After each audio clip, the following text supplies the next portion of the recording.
බුද්ධ ශාසන ඉතිහාසයේ වැදගත් සිදුවීම් රැසකට මුල්ලු පොසොන් පුර 15ක පොහෝ දිනය අදට යෙදී ඇත.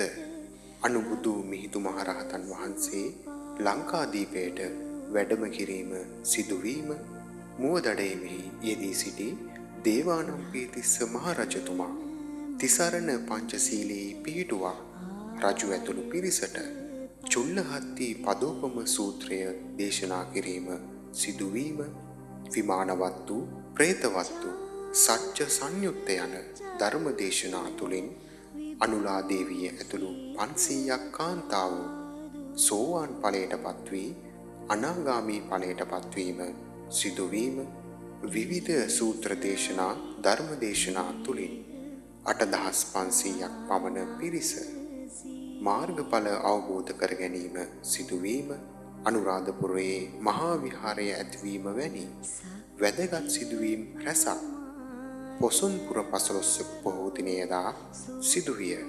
සියලු සත්වයෝ නිදුක් වෙත්වා නිරෝගී වෙත්වා සුවපත් වෙත්වා.